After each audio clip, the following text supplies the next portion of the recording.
ठीक,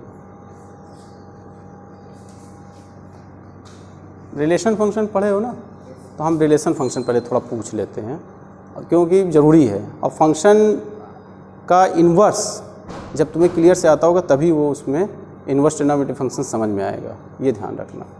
तो रिलेशन कौन कौन सा रिलेशन पढ़े हो जैसा बताना। शाबाश।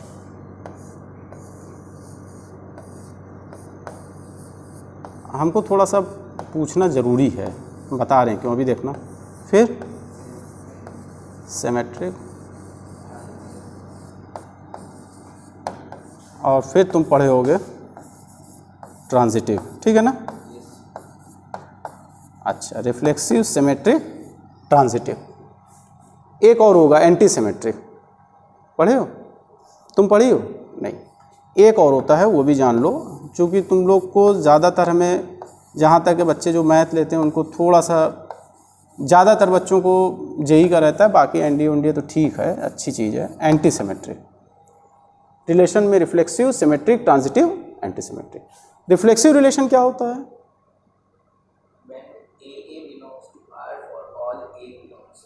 फॉर ऑल का मतलब क्या हुआ, तुम्हें पता है? फॉर ऑल का मतलब क्या हुआ? ए जिस सेट में बिलोंग कर रहा है, ठीक है, वेरी गुड। सिमेट्रिक में क्या हुआ? If A related to B then B related to A, then that relation will be symmetric, otherwise नहीं। अच्छा, ये तो तुम बता दिए। तो डिफरेंस ये हुआ कि रिफ्लेक्सिव यूनिवर्सल है, मतलब हर एलिमेंट के लिए होना चाहिए। अगर आप मान लीजिए, ठीक है, तुम्हें आता है सब, हम अभी थोड़ा सा आएंगे, धीरे धीरे आएंगे। जैसे 1 2 3 तुमने ये एलिमेंट लिया, ठीक। तो अगर हम कहें रिफ्लेक्सिव, तो तुम क्या करोगे? तुम कहोगे सर 1 1 और 2 2 और 3 3, यही कहोगे ना। 1 1 भी हो, 2 2 भी और 3 3 भी हो, और एक्स्ट्रा भी हो सकते हैं। तो क्या आइडेंटिटी में भी एक्स्ट्रा हो सकते हैं? आइडेंटिटी रिलेशन में एक रिलेशन आइडेंटिटी रिलेशन होता है ना। तो जैसे रिफ्लेक्सिव में तो आप एक्स्ट्रा एलिमेंट रख सकते हैं, लेकिन आइडेंटिटी रिलेशन में इसके अलावा कुछ एक्स्ट्रा एलिमेंट रख सकते हैं कि नहीं? जैसे 1 1 2 2 3 3 है, इसमें हम 1 2 रख दें तब भी ये रिफ्लेक्सिव रहेगा। अगर धीरे बता रहे हैं, 1 1 2 2 और 3 3 है तो ये रिफ्लेक्सिव है। लेकिन सपोज करो एक इसमें एलिमेंट अगर हम 1 2 रख दें तो ये रिफ्लेक्सिव है कि नहीं है? है, रिफ्लेक्सिव रिलेशन है। क्योंकि रिफ्लेक्सिव रिलेशन, यही लिए बेटा हम थोड़ा सा कायदे से समझना, रिफ्लेक्सिव रिलेशन ये है, ये आइडेंटिटी नहीं है। क्योंकि रिफ्लेक्सिव रिलेशन में ये है, इसको थोड़ा सा बस अब हटाते हैं, नया आ गया पेज, सर बता के गए, ठीक है। रिफ्लेक्सिव रिलेशन में ये होता है, इफ, ध्यान रखिएगा, इसमें हम रिफ्लेक्सिव यहाँ लिख रहे हैं। रिफ्लेक्सिव में होता है x related to x for every x, ठीक। जिस भी सेट पे आप ले रहे हैं, बस इतना ही कह रहा है। एक्स्ट्रा हो रहे हैं तो एक्स्ट्रा तो होंगे ही होंगे, एक्स्ट्रा तो होंगे, ज़्यादातर केस में होंगे। क्यों? अभी हम बता रहे हैं। और आपका जो सिमेट्रिक होता है वो होता है इफ x रिलेटेड टू, बोलो, y, तो what does it imply? y related to x, ये होता है, ये सिमेट्रिक है। ये कंडीशनल है कि अगर ये होगा तब ऐसा होगा। ये क्या है? कंडीशनल है कि ऐसी कंडीशन हो तो ये कंडीशन भी होनी चाहिए। ध्यान से समझना, ये तुम्हारा रिफ्लेक्सिव है। एक मिनट जैसा अभी पढ़ा रहे हैं, करते हैं थोड़ी देर में, ठीक है। वो ठीक है, करते हैं। शिव क्या कहता है? If x related to y then y related to x, ये क्या है तुम्हारा? सिमेट्रिक है। ये कंडीशनल है कि अगर ऐसा हो तो ऐसा होगा। फिर तुम्हारा ट्रांजिटिव आता है, ये भी कंडीशनल है। कंडीशनल मतलब if x related to y and y related to z, what does it imply? It implies that x related to z, ठीक। ये तो हो गया, देखने में अच्छा लगा, थोड़ा सा कोशिश की लिखने की साफ, लेकिन अब इसकी मैकेनिज्म और इसकी समझ आपको देखिए बहुत अच्छी है। हम थोड़ा बताना चाहेंगे, फंक्शन भी बताएंगे, सब बताएंगे, फिर हम आएंगे उसी पे भी। x रिलेटेड टू x, आपने सेट ले लिया, सपोज करिए, बोलिए a, बहुत सिंपल लेंगे, ज़्यादा मेहनत नहीं करेंगे तुम लोग पे अभी, थोड़ा सा, ठीक। 1 2 3 लिया। अब आप रिफ्लेक्सिव में कह रहे हैं सब एलिमेंट रिलेटेड होना चाहिए, तो आप अगर हम कहें give an example of relation which is reflexive, तो आप क्या लेंगे 1 1 2 2 3 3, आप उससे अधिक एलिमेंट ले सकते हैं। अब तुम हमें ये बताओ, जब तुमसे क्वेश्चन ये पूछा जाता रहा तुम लोग से कि give an example of relation which is reflexive but neither symmetric not transitive, तो तुम कुछ उसमें एक्स्ट्रा एलिमेंट लेते थे कि नहीं? नहीं लोगे तो फिर ये कैसे होगा? जैसे कोई बात नहीं, परेशान हो। जैसे हमने कहा give an example of relation which is reflexive, एक एग्जांपल दीजिए जो रिफ्लेक्सिव हो और सिमेट्रिक ना हो और ट्रांजिटिव भी ना हो। हमने एक कहा, तो तुम क्या करोगे? ऐसे लोग है ना 1 1, इसी पे ले रहे हैं 1 2 3 पे, रिफ्लेक्सिव हो, इसको चलो ये हटा दें, कैसे काट दें, मिटाने वाला ये है ना,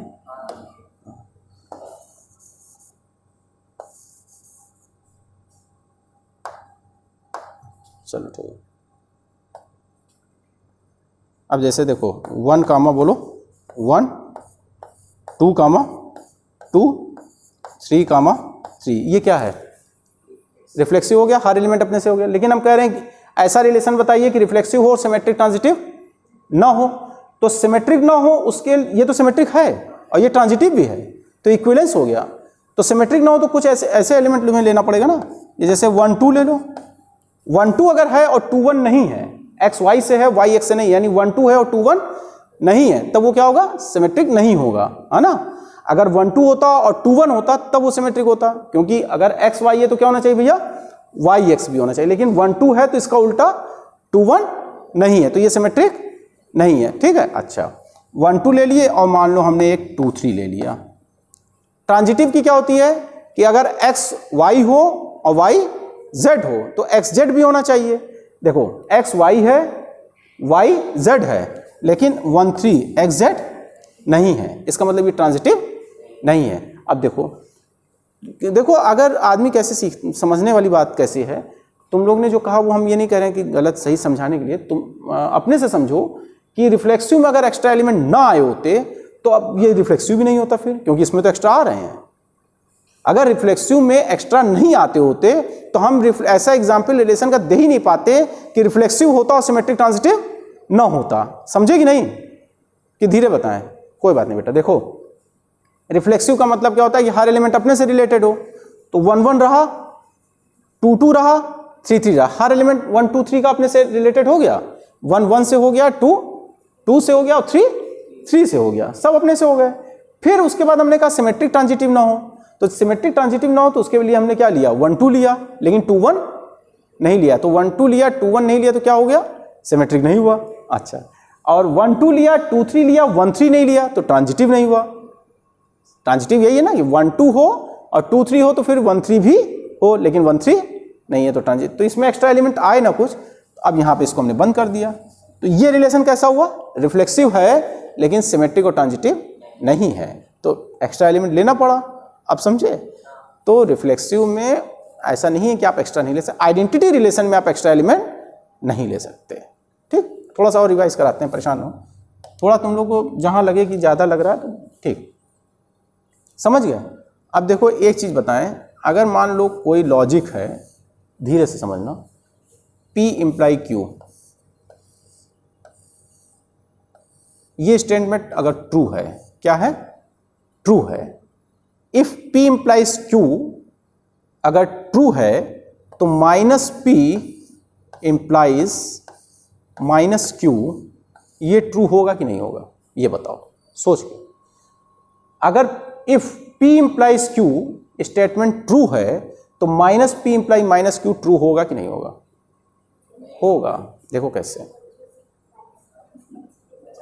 इसलिए होगा कि मान लो P कोई स्टेटमेंट है कि अगर तुम पढ़ोगे, और Q स्टेटमेंट क्या है? पास हो गए। अगर तुम पढ़ोगे तो पास होगे, ये मैथमेटिकल, ये क्या है? ट्रू है। तो अब दोनों तरफ निगेटिव हो। यदि तुम नहीं पढ़ोगे, if you will not read then you will not pass. तो अगर ये स्टेटमेंट सही है तो ये क्या होगा? सही होगा। समझ गई? अगर तुम कहीं जाओगे, किसी जगह जाओगे तो कोई चीज़ पाओगे, कुछ रखा है वहाँ जाओगे तो वो लेके आओगे। अगर तुम वहाँ नहीं जाओगे तो वो चीज़ नहीं पाओगे, यानी अगर ये सही है तो ये भी सही होगा। आप समझ गए? अच्छा, अब देखो हम तुम्हें इंपॉर्टेंट चीज़ बता रहे हैं। ट्रांजिटिव रिलेशन तुमने क्या बताया?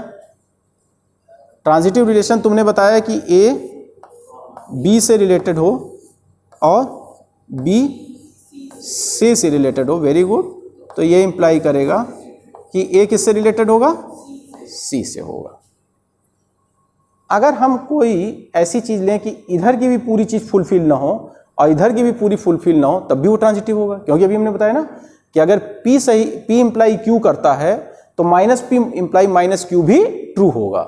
अभी बताया ना, धीरे से बता रहे। P क्या इंप्लाई कर रहा है, Q, तो माइनस P क्या इंप्लाई करेगा, माइनस Q। तो अगर ये चीज़ ये इंप्लाई कर रही है तो मान लो इधर की भी चीज़ पूरी फुलफिल ना करें, उधर की भी चीज़ फुलफिल ना करें, तब भी वो सही होगा। यानी अगर तुम मान लो एक सेट ले लो 1 2 3, तुम समझने में थोड़ा सा रीजनिंग 11 में पढ़े हो कि नहीं, देखो जैसे मान लो 1 2 3 लिए, देखो हम तुम्हें बताना क्या चाह रहे हैं। 1 2 3 लिए, अब इसमें हम केवल लिख दिए 2 3, और हम तुमसे अगर पूछें कि ये ट्रांजिटिव रिलेशन है कि नहीं, तो क्या बताओगे, है। कैसे बताएं, इसी से बताएं, क्योंकि ट्रांजिटिव कहता है, लेकिन ये नहीं है। ट्रांजिटिव कहता है कि अगर 2 3 हो और 3 4 हो तो 2 4 होना चाहिए।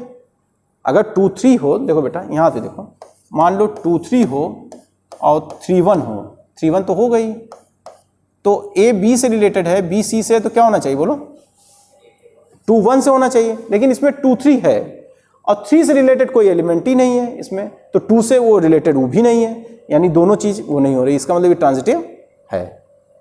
ठीक है, चलो कोई बात नहीं, थोड़ा धीरे धीरे बताएंगे।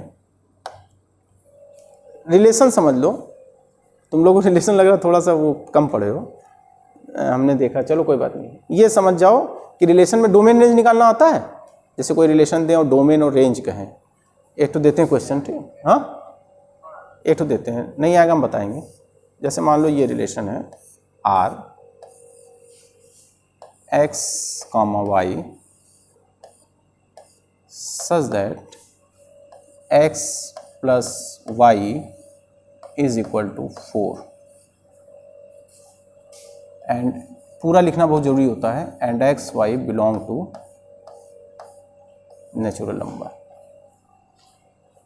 ये लिखा है, समझ में आया कि नहीं, इसमें कोई दिक्कत है, कोई दिक्कत नहीं।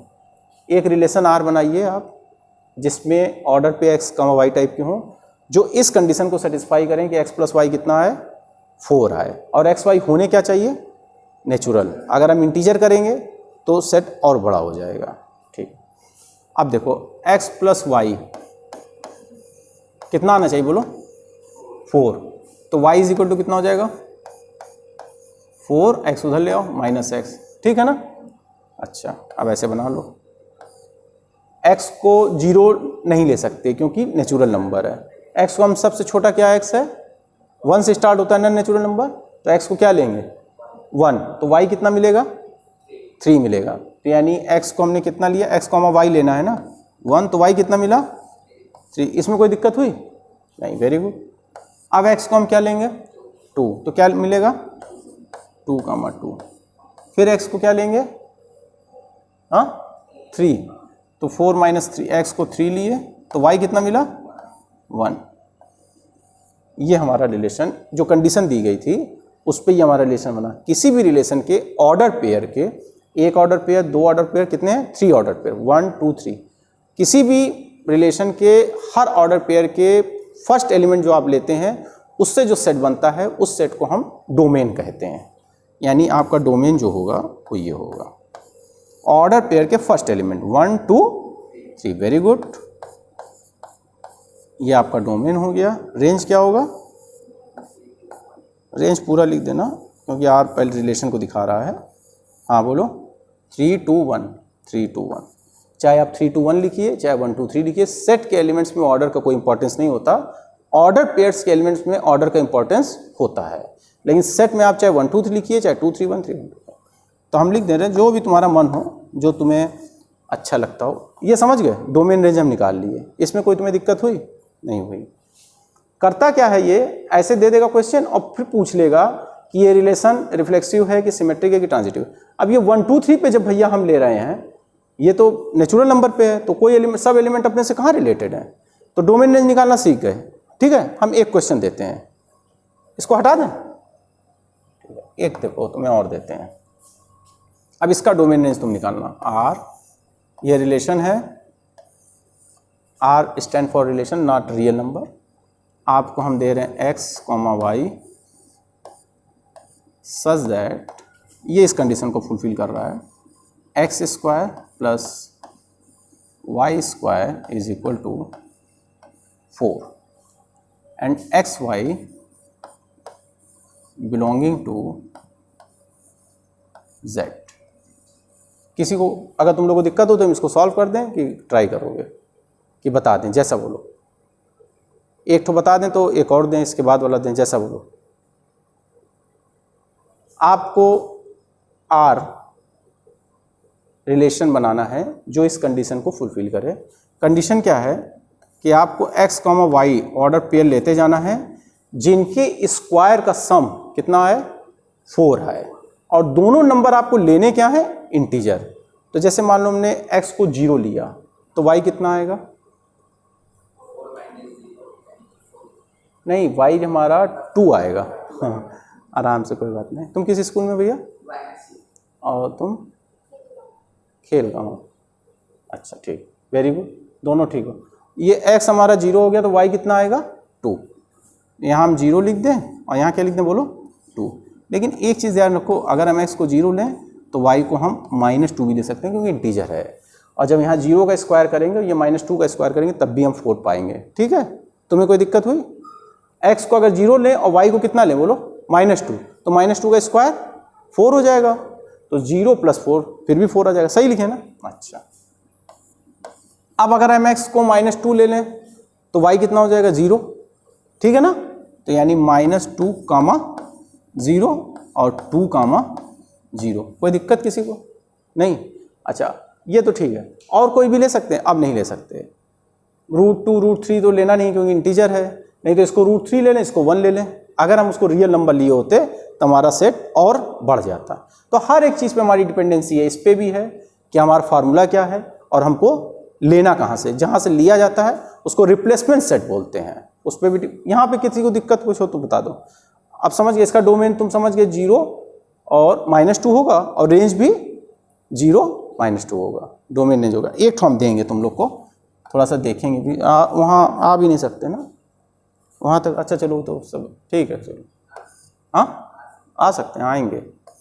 अगर तुम कह रहे हो आ सकते हैं तो आएंगे, अगर तुम कह देते नहीं नहीं आ सकते, जैसे बहुत से बच्चे अगर होते हैं जो थोड़ा सा बेचारे अवॉइड हमें करते तो वो ये कहते हैं कि नहीं नहीं आ सकते सर, थोड़ा सा तार है, गिर सकते, वहाँ तक ना आए ना, बस यहीं तक आए। हाँ आ सकते हैं कहीं भी। अच्छा चलो ठीक है, ट्राई करो इसको, x, y, इसका डोमेन रेंज निकालो such that x + y is less than or equal to 4, x, y belonging to natural number। ठीक, x, y, x + y less than or equal to 4 and x, y belonging to natural number। Find domain and range of this relation। ठीक, करो, कोई दिक्कत नहीं है।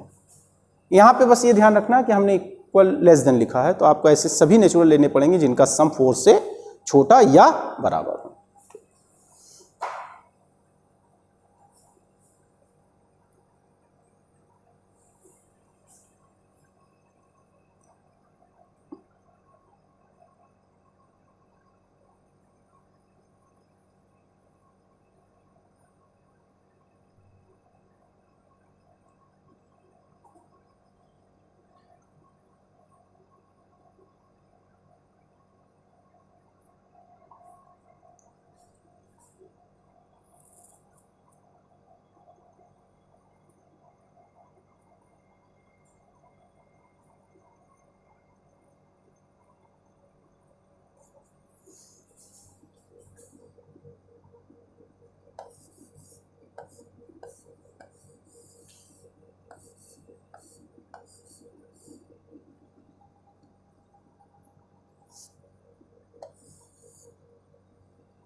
क्या बना तुम्हारा बताओ, कॉपी देखें या बता दो,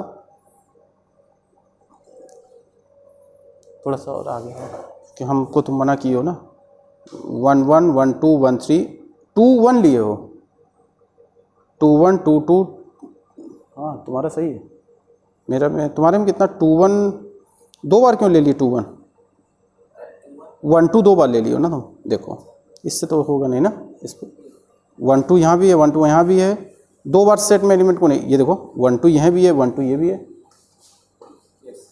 1 तुम मना कर दी नहीं माते, 1 2 1 2, अच्छा हाँ दो बार ले लिए, और भी तुमने लिखा है कुछ ज़्यादा, 1 2 3 देख लो, 2 1 यहाँ भी लिखे हो, 2 1 यहाँ भी लिखे हो, दो बार लिख दिए, ठीक कह रहे हैं ना, सही कह रहे हैं ना, अच्छा ठीक है, तुम बताओ लिख लो, अच्छा कर लो, सही कह रहे हैं ना टोटल, हाँ नहीं 2 भी तो होगा, क्योंकि अच्छा सॉरी हम 1 2 1 2 3 डोमेन, हाँ तो सही तो कह रही, 1 4 तो आएगा नहीं क्योंकि 5 हो जाएगा, 0 लेना नहीं है, अगर इंटीजर होता तो 0 भी आता, तो डोमेन रेंज तुमको इसमें इन्वर्स में, अरे रिलेशन में निकालना आ गया, इन्वर्स में कुछ नहीं होता है, इन्वर्स में क्या होता है कि ऑर्डर पेयर चेंज हो जाता है, किसी भी इन्वर्स का अगर आपको रिलेशन फाइंड करना, if you want to find out the inverse of relation then only domain and range are interchange, तो उसमें चेंज कर दीजिए, जो भी ऑर्डर पेयर बना, ऑर्डर पेयर्स आर इंटर, क्या वो गलत था क्या कुछ, सही में तुम्हें गलत हो गया था ना, डोमेन और रेंज समझ गए ना, हाँ तो 1 2 तुमने सही कहा, डोमेन रेंज निकालना था तो 1 2 3 है, वेरी गुड, अब रिलेशन समझ में आ गया, लेकिन अब हम कुछ क्वेश्चन, अब reflexive symmetric transitive equivalence relation किसे कहते हैं, ठीक है, कोई एक सेट हमने ले लिया, मान लो हमने सेट ले लिया, बार बार 1 2 3 लेंगे तो तुम लोगों को वो लगेगा कि जैसे लग रहा है 3 ही गिनती आती है, वैसे आती है, ABCD भी ABC ले लो, नहीं कभी कभी 1 2 3 1 2 3 सोच रहे जैसे 4 तक, 4 तो लिखे ABC, हमने वो सही ब्रैकेट मान लो, इसको क्या बोलते हैं पता है, इस चीज़ को, इस साइन को, इसको नहीं इसको क्या बोलते हैं, इस वाले को, नहीं कर्ली ब्रैकेट नहीं बोलते बेटा, इसको बोलते हैं ब्रेसेस, और इसको बोलते हैं पैरेंथेसिस, और इसको बोलते हैं ब्रैकेट, कर्ली ब्रैकेट जैसे हम लोग ऐसे बोलते हैं आम, उसमें मैथमेटिक्स में ये तुम्हारा है पैरेंथेसिस, ये braces, this is called bracket, ठीक, चलो वेरी गुड, अब हमने ABC दिया और हमने कहा कि एक ऐसा रिलेशन बताइए जो रिफ्लेक्सिव भी ना हो, सिमेट्रिक भी ना हो और ट्रांजिटिव भी ना हो, give an example of relation which is neither reflexive symmetric not transitive, मतलब नाइदर ऑफ थ्राइस, तीनों ना हो, तो बताओ, तुम ही लोग बता दो, तो हमको थोड़ा बता रहे हैं, रिफ्लेक्सिव ना हो, सिमेट्रिक ना हो, ट्रांजिटिव ना हो, बहुत आसान है, देखो अगर हम मान लो AB ले लें, AB ले लें, अरे तो ये तो मेरे ख्याल से सबसे आसान क्वेश्चन है, क्योंकि A B B C C तीनों लेना नहीं है, हमने AB ले लिया और BA नहीं ले सकते, BA ले लेंगे तो सिमेट्रिक हो जाएगा, AC मत लो, फिर ट्रांजिटिव की कंडीशन AB लो, BC ले लो, AB ले लें और क्या ले लें, तो बेटा मालूम AB ले रही हो तुम, तो अभी हमने यही ट्रांजिटिव बताया था, तो तुमको थोड़ा सर दर्द मतलब होता है मैथमेटिक्स में, कहीं अगर ज़्यादा बढ़ा दो वजन तो बोरा उठाने से ज़्यादा मेहनत हो जाती है, फिर भी चलो, हमने बताया था ट्रांजिटिव में अगर तुम खाली AB लेते हो तो वो ट्रांजिटिव हो जाएगा, इसलिए हो जाएगा कि ट्रांजिटिव की कंडीशन है कि इफ़ A रिलेटेड, पानी पी लो, if A related to B and B related to C then A must related to C, समझने को A must be related to C, अगर A B से रिलेटेड हो, B C से रिलेटेड हो, तो A को C से रिलेटेड होना पड़ेगा, लेकिन यहाँ पे क्या हो रहा है कि A B से तो रिलेटेड है, लेकिन B वाला जब नहीं रिलेटेड है किसी से, तो A वाला भी उससे रिलेटेड नहीं है, ट्रांजिटिव में नहीं होगा, देखो हमने मान लो, तुम लोग हंसी आ रही है, तुम अच्छा तुम लोग का तो नहीं हो रहा है कुछ, इसीलिए ज़्यादा सही है, मतलब ये तो केवल मेरा हो रहा है, तुम लोग का हो रहा है, नहीं वो हमने, जैसे हम जो चीज़ बोल रहे हैं उसमें तुम्हारा भी रिकॉर्डिंग हो रही है, नहीं ना, इसीलिए तुम फ्री हो ना, हाँ ठीक है वेरी गुड, लेकिन सर तो देख रहे होंगे तुम्हारा भी, नहीं हाँ ठीक है चलो वेरी गुड, AB है और ये BC है, ये बी सी है। अब देखो हम तुम्हें दिखा रहे हैं,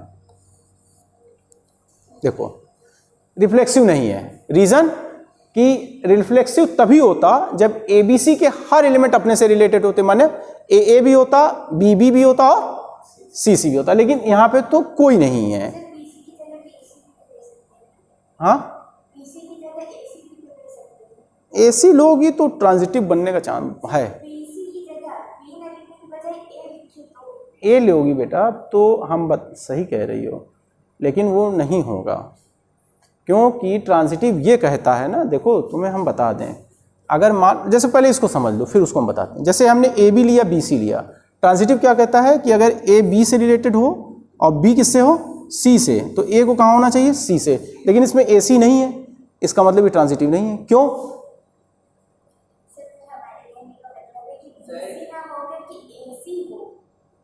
ए सी लोगी तो क्या हो जाएगा, नहीं होगा। क्यों नहीं होगा? ट्रांजिटिव की कंडीशन क्या है, क्यों नहीं होगी, वही तुम पूछना चाह रहे हैं, कैसे नहीं होगी? बी सी नहीं रहेगा तो, लेकिन ए बी है और ए सी है, ए बी है ए सी है, तो ए बी ए सी से तो वो बन भी नहीं रहा है कि बी वाला पोर्शन। जैसे हम कह रहे हैं, मान लो तुमने कहा, सही कह रहे हो, अच्छा डिस्कशन है, ए बी है, एक मिनट रुक जाओ, और ए सी है, तो ये ट्रांजिटिव। अब भाई ट्रांजिटिव तो पूरी कंडीशन, जैसे अभी हमने तुमको समझाया कि P अगर Q को इंप्लाई करता है तो माइनस P क्या इंप्लाई करेगा, बोलो, माइनस Q।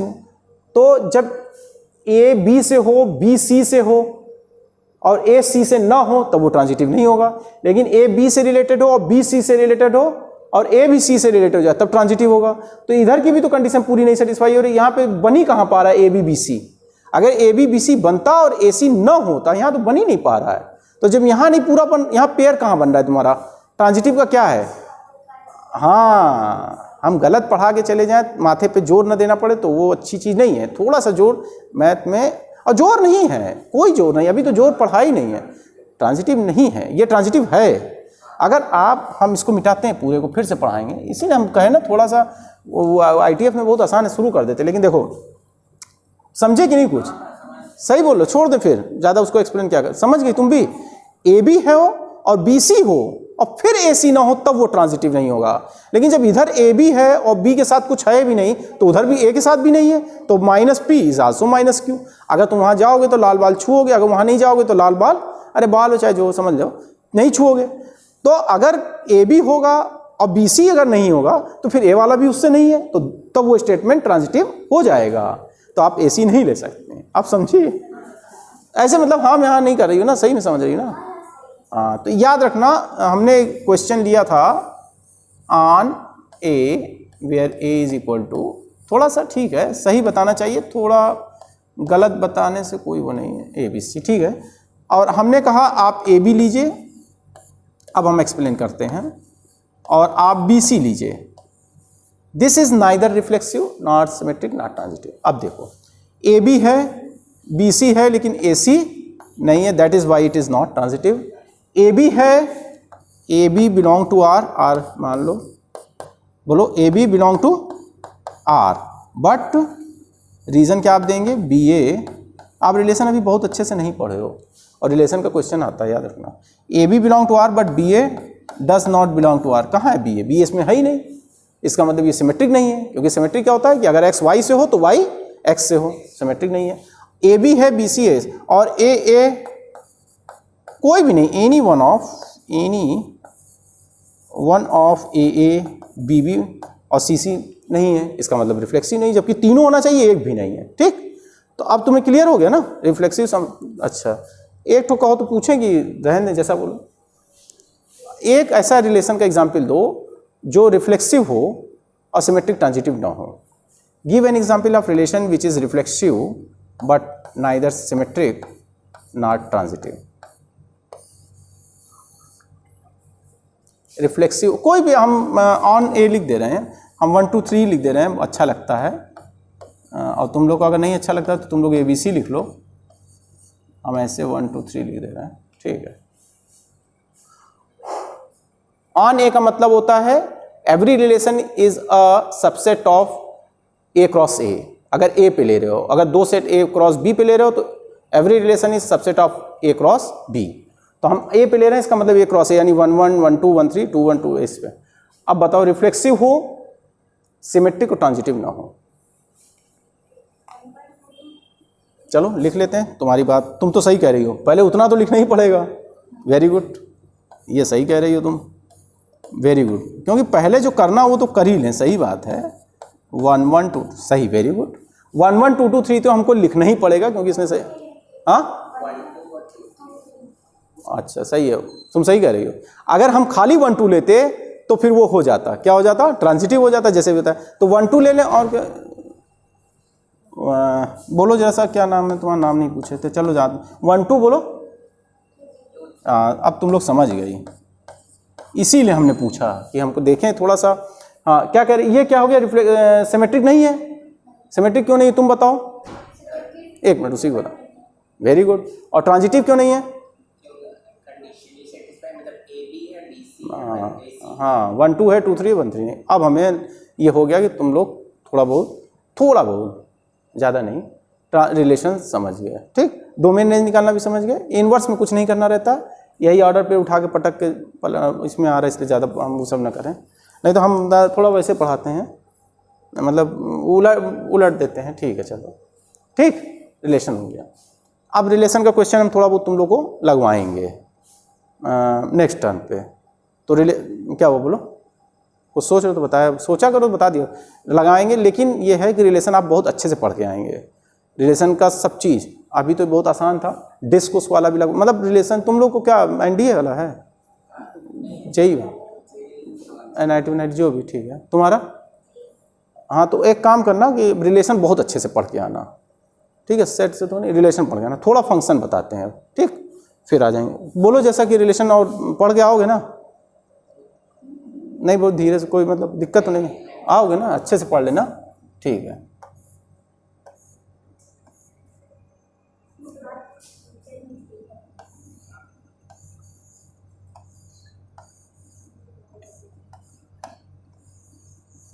फंक्शन,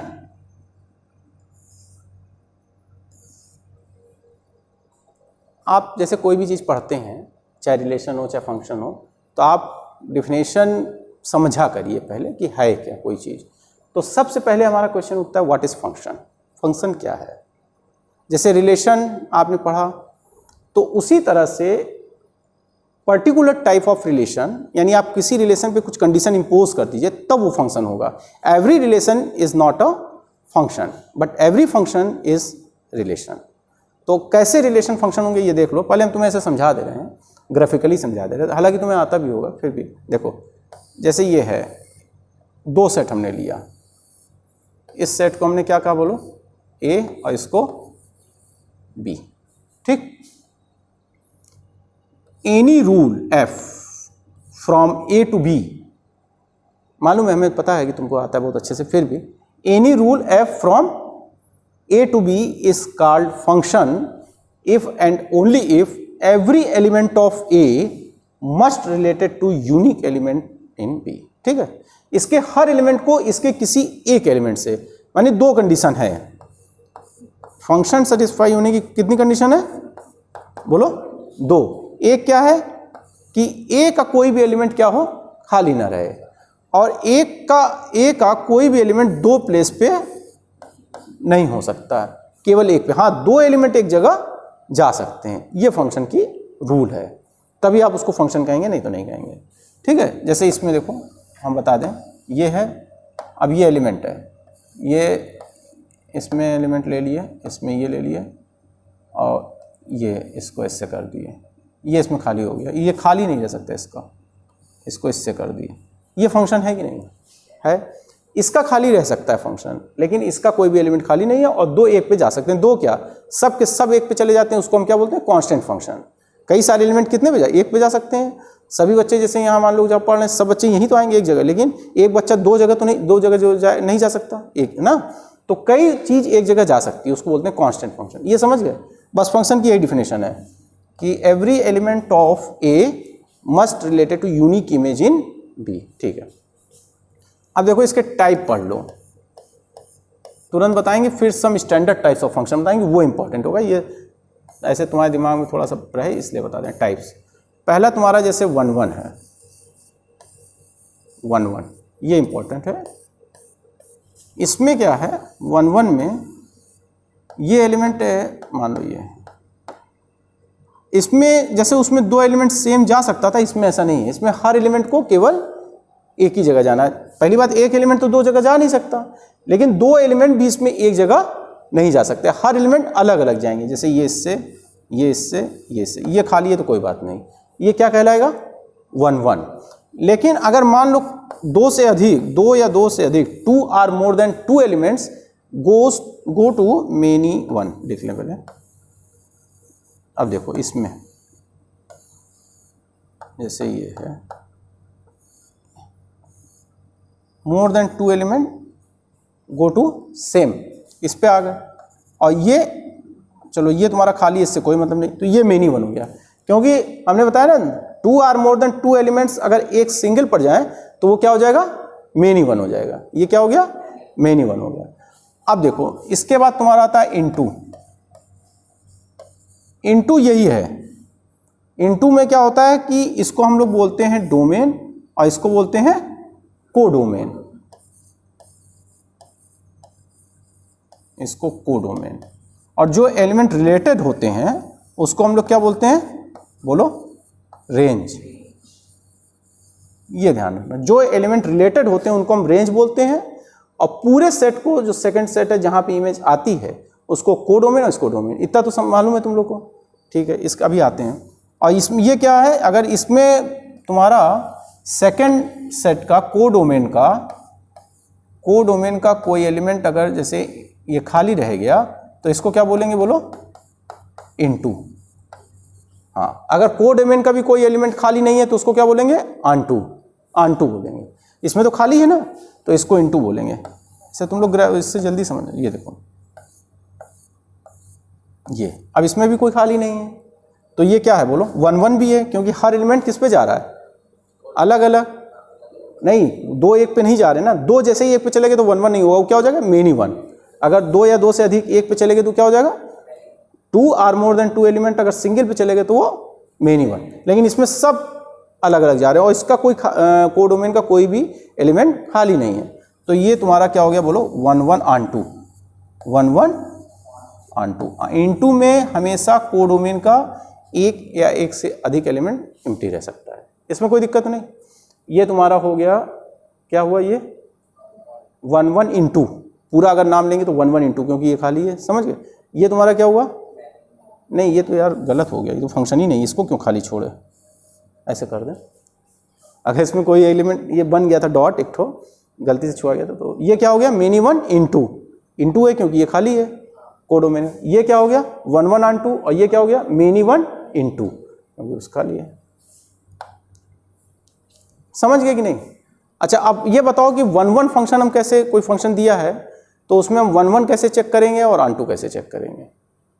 1 1 में सारे कोडोमेन मतलब एक इमेज होने चाहिए, और ऑन 2 में सारे कोडोमेन के एलिमेंट्स यूज होने चाहिए।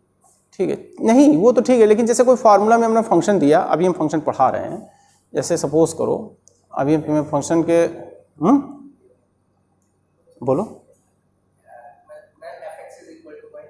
जैसे मान लो f from n to n, और हमने फंक्शन को डिफाइन किया f from n to f of x is equal to x square. ये 1 1 है कि नहीं है, ये 1 1 है, ठीक। इसलिए है कि 1 1 देखो चेक कैसे करते हैं, एल्गोरिथम है कि अगर f of x1 is equal to, बोलो, f ऑफ x2, तो ये इम्प्लाई क्या करेगा, बोलो, x1 is equal to x2। ये 1 1 चेक करने का वो तरीका है। तो अगर तुम n से n पे ले रहे हो तब तो ये चीज़ सही है, क्योंकि अच्छा अगर मान लो f फ्रॉम हम z टू z ले रहे हैं and define the same function f x is equal to x square. अब ये है कि नहीं 1 1, नहीं है, क्यों,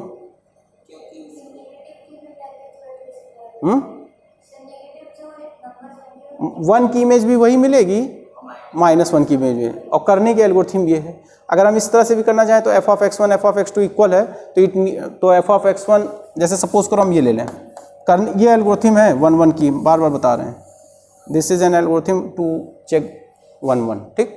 अब देखो जैसे हम मान लो f(x1) बोलो इज इक्वल टू x2 ले लिए हैं, तो f(x1) क्या होगा बोलो, x1 square is equal to x2 square. लेकिन अब it does not imply, it need not imply that x1 is also equal to x2, क्योंकि इंटीजर में दो नंबर के अगर स्क्वायर इक्वल हैं तो जरूरी नहीं कि वो नंबर इक्वल हो, क्योंकि -2 का स्क्वायर एंड 2 का square both are same, but -2 and 2 are not same.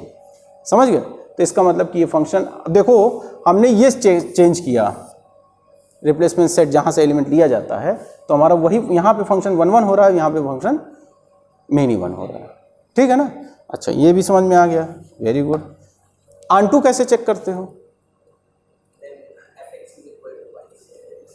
अच्छा जैसे मान लो हम दिए f(x) is equal to x square plus 1 f from real to r, ये ऑन2 है कि नहीं?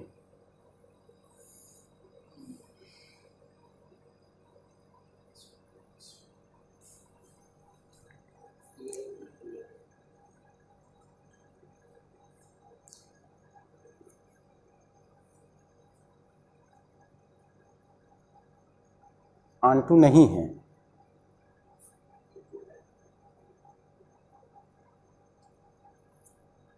क्यों नहीं है? ऐसे मत देखा करो कि ये एलिमेंट रख के एक एक मत देखा करो।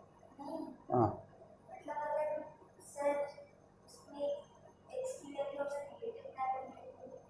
नेगेटिव -1 लो तो -1 का स्क्वायर 1, 1 + 1 0, मतलब इंटू होने का मतलब ये हुआ कि अगर ये R से R पे है तो इसके बहुत सारे एलिमेंट क्या होंगे, बच जाएंगे। कौन से एलिमेंट बचेंगे? जिनकी प्री इमेज ना हो। बचने का मतलब यही हुआ कि कोडोमेन के बहुत से एलिमेंट की प्री इमेज, जैसे ये यहाँ से कोई आती है तो इमेज होती है, और यहाँ से यहाँ जाती है तो प्री इमेज होती है, तो बहुत से ऐसे एलिमेंट होंगे जिनकी प्री इमेजेस नहीं होंगी। तो ऐसे कौन से एलिमेंट हैं जिनकी प्री इमेजेस नहीं है, वो कैसे फाइंड करोगे? ऐसे बताने से नहीं, उसकी एल्गोरिथम, मतलब उसको अगर हमको प्रोसीजरल करना हो, एल्गोरिथम से करना हो, दिखाना हो कि नहीं होंगे। तुम तो ऐसे नंबर कोई रखे होगे, देख लिए होगे, चेक कर लिए होगे। हाँ कैसे किए बताओ? अच्छा f(x) = y से करते हो, ठीक है। तो हम कुछ क्वेश्चन तुम्हें बताते हैं। y रखे तो अच्छा ऐसे किए हो तुम लोग, यानी वेरी गुड, ये करे होगे, फिर इसको इधर लाए होगे, ये तुम्हारा x² बना होगा, फिर रूट लिए होगे, y - 1 x हो गया होगा। x को क्या लिखे होगे? x माने ये f इनवर्स y लिखे होगे, तो f इनवर्स y ये हो गया होगा, तो f इनवर्स x आ गया होगा। तो f इनवर्स y यानी y में बहुत सारी, जैसे अब 0 लिए, मान लो 0 लिए, तो 0 - 1 तो रूट -1 तो रियल नहीं है ना, इसका मतलब इसका 0 खाली रहेगा, 0 की प्री इमेज नहीं मिलेगी। यानी कोई भी एलिमेंट लीजिए आप, उसमें 0 इमेज नहीं आएगी। समझ गए? यहाँ पे तुमने मान लो और क्या लिया, -4 लिया, तो -4 की प्री इमेज नहीं मिलेगी ना, ठीक है। ऐसे करना चाहिए, एल्गोरिथम से करना चाहिए, ठीक है, वेरी गुड। यानी अब तुम, और इसी से जो ऑन2 चेक करते हैं, बस इसी को थोड़ा सा जैसे आगे लिख लो, तो इसी से सहायता से हम हेल्प से क्या कर लेंगे, फंक्शन का इन्वर्स फाइंड कर लेंगे। तो फंक्शन का इन्वर्स फाइंड कर लेंगे, ठीक है। समझ में आया ना? फंक्शन का इन्वर्स यही तो करते हैं, जैसे y है उसको f इन्वर्स लिख दो, तो फिर वो f इन्वर्स x आ जाएगा, किसी भी फंक्शन का इन्वर्स आ जाएगा। एक दो फंक्शन का इन्वर्स निकालते हैं, फिर तुमको बुक में है कोई क्वेश्चन, नहीं तो फिर हम देखें। ये वाली RD समा नहीं है तुम लोग पास? इसमें कुछ है इन्वर्स का, देखें कुछ क्वेश्चन देखें। इन्वर्स पहले फंक्शन के इन्वर्स में का क्वेश्चन निकलवाते हैं find.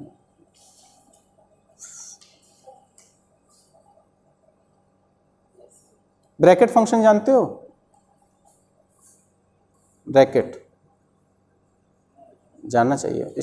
Some standard types of functions होते हैं, हम बता रहे हैं कौन कौन से हैं।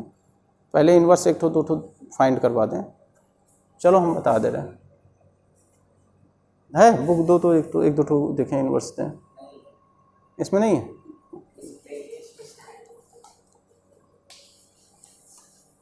है तो यार ये फंक्शन 1 ऑन टू पूछा है तो उसी को हम इनवर्स, इसमें ज़्यादा रहता नहीं है क्वेश्चन।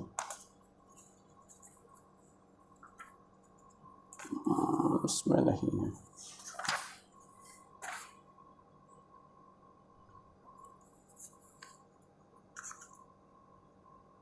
सही कह रहे हो, नहीं है।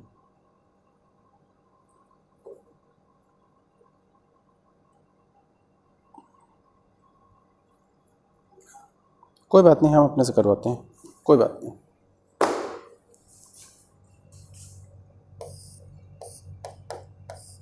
f from R to R defined by f of x is equal to x square plus 5x plus 6। इसका इन्वर्स फाइंड करो। कर लोगे कि हम बताएं? फाइंड कर लोगे? करो कि बता दें, जैसा बोलो। तुम ये वाला कर लो और तुम ये करो, तुमको दूसरा दे रहे हैं। f from R to R f of x is equal to x plus 4 upon x plus 3। find f inverse, find f inverse। ठीक, कोई दिक्कत हो तो हम बता देंगे, तो तुमको आ जाएगा इन्वर्स निकालना। हाँ, इसीलिए तो करवा रहे हैं, हम देख रहे हैं ना, तो भाई तुमको खाली इससे थोड़ी ना हो जाएगा, इसीलिए तो हम करवा रहे हैं। इसको उतारे हो? अच्छा, उतारे हो, इसलिए नहीं, हम इसको पूरा हटा के ही करेंगे ना, वो बार बार ये लो उतार लिए। देखो दोनों तुम उतार ली भैया। अच्छा, उतार। Write down this and this both.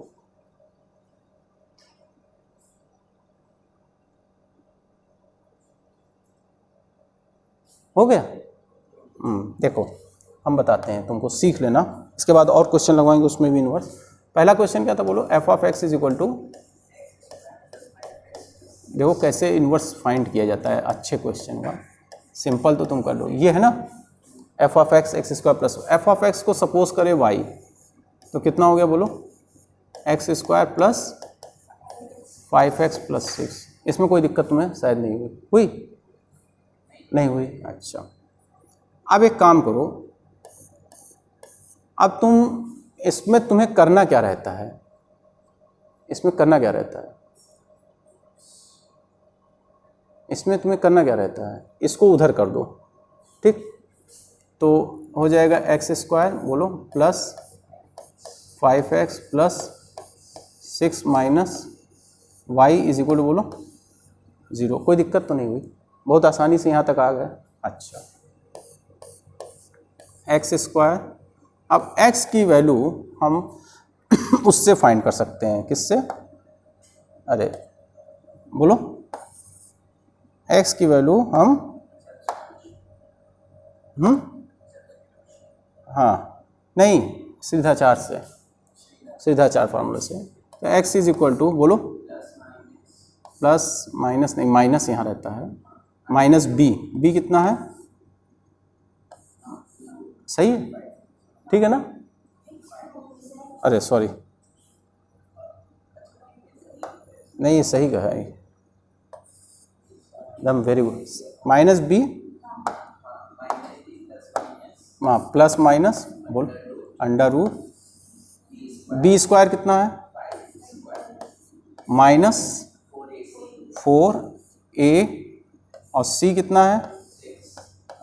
6 नहीं है, c पूरा है, क्योंकि ये पॉलिनो, ये जो क्वाड्रेटिक है वो किस में है? x में है, तो c तुम्हारा पूरा है, ठीक है ना? बोलो अपॉन 2। ठीक, यहां तक तो तुम्हें नहीं दिक्कत हुई? अच्छा, तो x इज इक्वल टू बोलो -5 plus minus under root 25 minus 24 plus 4y ना, 4y अपॉन 2, ठीक है। अच्छा, अब तो हो ही गया लगभग, तो x is equal to -5 plus minus 1 plus 4y upon 2। अभी तक भी जो भी ऐसे भी इन्वर्स हम लोग निकालते थे, तो इन्वर्स निकालने के क्या करते, एक्स ही तो पहले फाइंड करते थे। अब अगर कोई फंक्शन है, समझने की कोशिश करो, ये कोई फंक्शन है, ये एक्स है, तो ये जब यहाँ पे आता है तो क्या बनता है, वाई बनता है ना, यही तो एफ ऑफ एक्स वाई होता है। ये एक्स की इमेज जो मिलती है एफ ऑफ एक्स कहलाती है, तो उसी को वाई कहते हैं। और जब ये वाई तुम्हारा इधर आएगा तो ये क्या होगा, एफ इनवर्स क्या होगा, ये एफ इनवर्स वाई तो होगा, एक्स और एफ इनवर्स वाई सेम चीज़ है ना, समझ गए कि नहीं, ठीक है ना। तो इसको हम लोग क्या लिख सकते हैं, बोलो, f inverse y is equal to, यही हो जाएगा, f inverse y is equal to x की जगह, ये समझ गए ना, एक्स की जगह एफ इनवर्स वाई कैसे लिख सकते हैं, क्योंकि एक्स की जो इमेज है वो क्या है, वाई है, तो एफ इनवर्स वाई क्या होगा, एक्स ही तो होगा। तो ये एफ इनवर्स वाई हमें पता चल गया। अब हमें एक बात बताओ,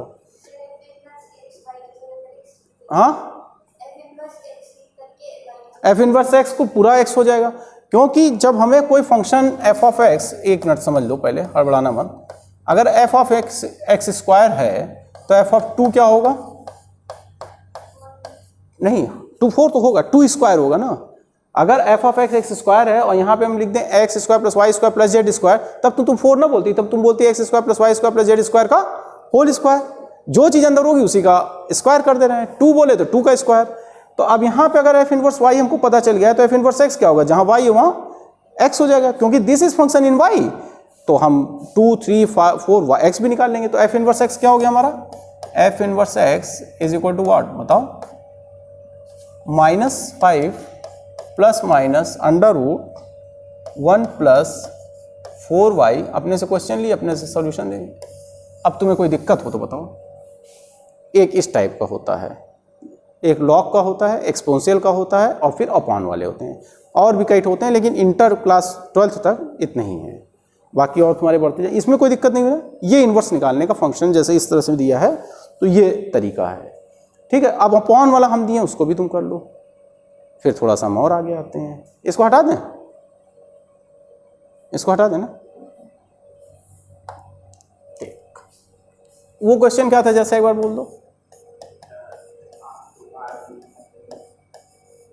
F of x is equal to x plus 4 upon x plus 3, find, sorry, x plus 3।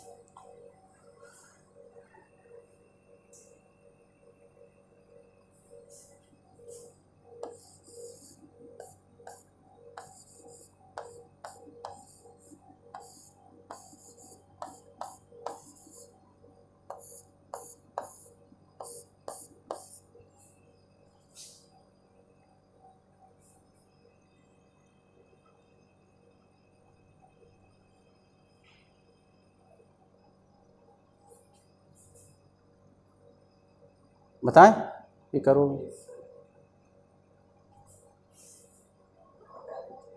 आप इसको इधर ले आइए, हो जाएगा, सही कह रही है। ये ऐसे क्रॉस वो कर लें, सही है ना, तो इधर x प्लस 4 हो जाएगा, सही लिखे हैं, ठीक लिखे हैं ना। और फिर इसको अंदर मल्टीप्लाई करो, कितना आएगा बताओ, x y plus 3y is equal to, अब इसके बाद तुम ट्राई करो इससे, इसको x को इधर ले लें और y को उधर कर दें। अच्छा, तो एक्स वाई माइनस एक्स, सही लिखें, is equal to 4 minus 3y, 4 minus 3y, very good. तो इसमें हो गया, x कॉमन ले लें, y माइनस 1। तुम्हें एक चीज़ बताना चाह रहे हैं, अभी दिखाते हैं। तो तुम्हारा x इज इक्वल टू हो गया 4 minus 3y upon y minus 1। अब यहाँ पे रुक जाओ, इनवर्स बाद में फाइंड करना। अगर हम ये क्वेश्चन दिए होते और कहते हैं find the domain and range. तो अब तुम्हें साफ दिख रहा है कि रियल वैल्यूड फंक्शन अगर ये है, रियल वैल्यूड फंक्शन मतलब इसकी वैल्यू हमेशा रेंज ये है, तो अब तुम देखो x ये लिखा है 4 - 3y। अब y की ऐसी कौन सी वैल्यू है जिसके लिए x एग्जिस्ट नहीं कर रहा 1, क्योंकि जैसे ही आप y 1 लेंगे तो डिनोमिनेटर बिकम्स 0 और डिनोमिनेटर बिकम्स 0 तो this is undefined, not defined. ठीक, जब ये यानी आप y1 यानी y यहाँ पे 1 जो है उसकी प्री इमेज एग्जिस्ट नहीं कर रही है, यानी आपका जो रेंज होगा वो क्या होगा, रियल नंबर में से 1 हटा दें, यानी इसका रेंज अगर हमसे कहता तो हम ये बताते 1 ही हटाने के -1, 1 हटाने ना, अगर प्लस होता तो -1 हटाते। ये रेंज, ये समझ में आएगी नहीं, ठीक है ना, यानी रियल नंबर ये इसका क्या है, रेंज है। डोमेन तो पूरा ही है क्योंकि सबकी, लेकिन इसकी प्री इमेज नहीं मिल रही है, समझ में आ गया। और नहीं, डोमेन भी पूरा नहीं है, -3 डोमेन में नहीं होगा, क्योंकि आप जब x -3 लेंगे तो उसकी इमेज नहीं मिलेगी। -3 कहाँ मिलेगी, देखो, क्योंकि -3 लोगे तो नीचे 0 हो जाएगा, समझ गए। यानी डोमेन, लेकिन डोमेन का एलिमेंट नहीं खाली हो सकता, -3 डोमेन का एलिमेंट कैसे खाली होगा, ये बताओ। डोमेन का एलिमेंट खाली हो जाएगा तो फिर फंक्शन नहीं होगा। तुम बताओ, हम क्या, धीरे बोलें। अगर आप यहाँ पे -3 लीजिए, -3 अगर आप लीजिए तो -3 की इमेज मिलेगी तुमको, नहीं मिलेगी। तो -3 किसी पे नहीं जा रहा है, तब -3 कहाँ जाएगा बताओ।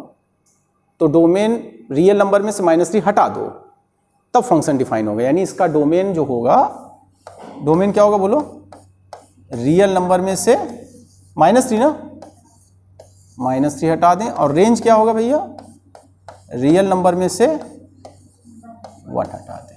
यही कहता है find the domain and range of the function. कोई किसी को दिक्कत हुई तो बताए, तुम लोगों को थोड़ा सा क्लियर हुआ कि नहीं हुआ, हो गया। Find the domain and range of this function. तो डोमेन के लिए हमने क्या किया,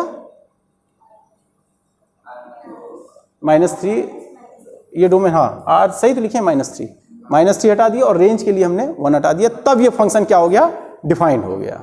ठीक है ना, कोई दिक्कत नहीं, वेरी गुड।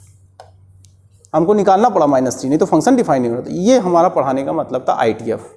इनवर्स ट्रिग्नोमेट्री, जब किसी ट्रिग्नोमेट्रिक फंक्शन को आप पढ़ते हैं तो आप जानते हैं कि साइन थीटा क्या है, साइन थीटा कैसा फंक्शन है, नहीं साइन थीटा मेनी 1 है। जैसे फंक्शन 1 हर, जैसे साइन 45 की वैल्यू भी वही मिलेगी जो साइन 360 + 45 की मिलेगी। ऐसे बहुत सारी वैल्यू होंगी जिनके लिए साइन 45 भी 1/√2, साइन 360 + 45 भी 1, नहीं, 2 एलिमेंट सेम पे जा रहे हैं। साइन 45 भी वहीं जा रहा है, साइन 360 + 45 भी, साइन 720, ऐसे बहुत सारे एलिमेंट सेम पे जब जाने लगे तो इसका मतलब वो मेनी 1 हो गया ना। तो जब मेनी 1 फंक्शन है तो उसका इन्वर्स कहाँ से एग्जिस्ट करेगा। तुम लोग समझ लो कि इन्वर्स उसी फंक्शन का एग्जिस्ट करता है जो क्या हो, 1 ऑन 2 हो, 1 भी हो और ऑन 2 भी हो। अगर मेनी 1 इंटू है, मेनी 1 है तो भी उसका नहीं, और इंटू है तो उसका इन्वर्स इसलिए एग्जिस्ट नहीं करेगा। इंटू का क्यों नहीं करेगा तुम बताओ, थोड़ा सा तुम लोग मतलब पढ़ो। देखो 1 है तो ठीक है, ये क्या हो गया, इंटू हो गया। तो जब ये इंटू हो गया ना, इसका एलिमेंट अभी बताए थे ना, इसका एलिमेंट खाली है तो वो इंटू है। तो जब ये इंटू फंक्शन हो गया तो जब आपको इसका इन्वर्स डिफाइन करना पड़ेगा तो आप इसकी इमेज कहाँ से दे पाएंगे। एफ यहाँ से यहाँ अगर है तो एफ इन्वर्स क्या होगा, इधर अगर होगा एफ इन्वर्स तो इसकी इमेज ही नहीं मिलेगी। तो अब किसी भी फंक्शन के एक एलिमेंट की इमेज नहीं मिलेगी तो वो फंक्शन ही नहीं होगा। अच्छा, अब ये छोड़ दो, अब हम तुमसे सबसे छोटा क्वेश्चन पूछते हैं, बहुत बेसिक क्वेश्चन। एफ इन्वर्स क्या है। अगर एफ एक फंक्शन है, वेरी गुड, तुमने क्या बोला, फंक्शन है। एफ इन्वर्स को आप कभी भी ये मत सोचिए कि मतलब ये 1 माइनस कुछ नहीं, ये भी ये फंक्शन है तो एफ इन्वर्स क्या है, फंक्शन है। तो हम इसीलिए बताए कि अगर एफ फंक्शन है तो उसका इन्वर्स फंक्शन वो भी फंक्शन है। तो एफ इन्वर्स में एक सिंबल है, मतलब दूसरा फंक्शन हो गया। आप एफ इन्वर्स ना करके जी कह लीजिए, लेकिन एफ इन्वर्स हम इसलिए करें क्योंकि एफ यहाँ से यहाँ है तो एफ इन्वर्स यहाँ से यहाँ होगा, बस इसलिए कह रहे हैं। तो एफ इन्वर्स जो फंक्शन आपका है वो तभी एग्जिस्ट करेगा जब 1 ऑन 2 होगा, नहीं तो फिर आपका अगर इंटू हो गया, 1 है, इंटू हो गया तो इसकी इमेज मिलेगी ही नहीं। अब तुम्हें समझ में आया। तो साइन थीटा में दोनों दिक्कत है, तो इसीलिए हम उसका पहले डोमेन और रेंज क्या करते हैं, हाँ लिमिट करते हैं उसको। ऐसा नहीं है, नहीं तो फिर हम उसका इन्वर्स एग्जिस्ट नहीं करेगा। ये जान लेना। ये पढ़ाने का इतना जो मतलब था, फंक्शन के इन्वर्स भी निकालने का मतलब था, उस समय भी तुम्हें लगता भी नहीं चलो क्वेश्चन लगवाने, लेकिन अब तुम समझ लो। तो अब हम यहाँ पे अभी थोड़ा सा और बताएंगे, लेकिन पहले थोड़ा सा तुम लोग से पूछेंगे। अगर हम कहीं भी लिखे हैं साइन इनवर्स एक्स, तो सबसे पहले क्वेश्चन हम लगा देते हैं कि what is sine inverse x. Sine inverse x है क्या?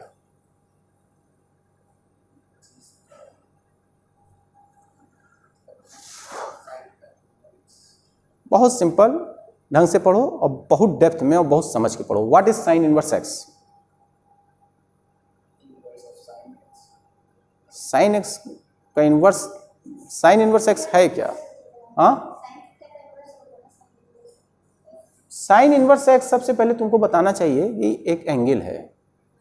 रीजन क्या है? क्योंकि हम बता रहे हैं, जैसे तुमने यहाँ पे लिखा साइन थीटा, तो साइन थीटा क्या है? ये एंगल नहीं है, ये तो वैल्यू है। अगर आप 30 डिग्री लेते हैं तो 1/2, 45 लेते हैं तो 1/√2, 60 तो √3/, जो भी लेते हैं। तो साइन थीटा क्या है? एंगल नहीं है। साइन थीटा में थीटा एंगल है और साइन थीटा एक उसकी वैल्यू है। उसी तरह से साइन इनवर्स एक एंगल है। कैसा एंगल है? Minimum angle for which sine of that angle becomes x. मतलब एक ऐसा एंगल है कि अगर उसका साइन निकालें, साइन, धीरे बोल रहे हैं, साइन इनवर्स एक्स एंगल है, ऐसा एंगल है कि अगर उसका साइन निकालें, sine of that angle becomes x. जैसे हम यहां पे लिखे साइन इनवर्स, क्या लिखते हो तुम लोग? मान लो हमने लिखा साइन इनवर्स 1/√2, ऐसे ही तो लिखेंगे। तो साइन इनवर्स 1/√2 क्या हुआ? एक एंगल हुआ। ऐसा एंगल हुआ कि जिसका सब साइन निकालें तो कितना आ जाए? 1/√2, लेकिन मिनिमम एंगल, प्रिंसिपल वैल्यू मतलब फॉलो। तो साइन मिनिमम एंगल क्या होगा जिसके लिए 1/√2 हो? साइन 45। यानी साइन इनवर्स अगर 1/√2 कह रहे हैं तो साइन इनवर्स 1/√2 इज 45। ऐसे कई एंगल के लिए होता है, लेकिन फंक्शन को वो करते हैं, समझे? तुम्हें लोग कोई दिक्कत तो नहीं है? ठीक है। इसके बाद इसके कुछ फार्मूले हैं, वो बेसिक है, बहुत आसान है सब। और साइन ट्रिग्नोमेट्रिक जितने फार्मूले हैं सब याद हैं। Sign, cos, ten, sign A plus B, ten A plus B, cos A, नहीं याद रहना चाहिए, नहीं तो फिर हमको प्रूविंग में दिक्कत होगी। साइन 3a का फार्मूला क्या है? साइन 2a का सबसे इंपॉर्टेंट जो है साइन 2a का 2 साइन ए कॉस ए है। कॉस 2a का 3 है, कॉस स्क्वायर ए माइनस साइन स्क्वायर ए 1, ठीक है ना? 1 माइनस 2 साइन स्क्वायर ए 2 कॉस स्क्वायर ए माइनस 1। टेन 2a का क्या है? ये सब फार्मूला नहीं याद होगा तो फिर ITF पढ़ने में थोड़ी दिक्कत होगी। ITF भी कहते हैं, इन्वर्स सर्कुलर फंक्शन भी कहते हैं इसको। इन्वर्स ट्रिग्नोमेट्रिक फंक्शन भी, इन्वर्स सर्कुलर फंक्शन भी। तो तुम्हें थोड़ा सा तुम लोग रीड कर लेना, ट्रिग्नोमेट्री के फार्मूले लर्न कर लेना। हाँ, नहीं हम कुछ बता देंगे उसमें, वो बता देंगे, तो फार्मूले थोड़ा सा वो कर लेना होगा, ठीक है ना? गलत नहीं करे, ठीक है। फंक्शन थोड़ा बहुत समझ में आया? कोई दिक्कत तो नहीं हुई? कुछ स्टैंडर्ड टाइप के फंक्शन समझ लो, ये भी फंक्शन हो ही जाए जो थोड़ा बहुत बचा है, ठीक है? कुछ स्टैंडर्ड बताएंगे, धीरे, ज़्यादा नहीं।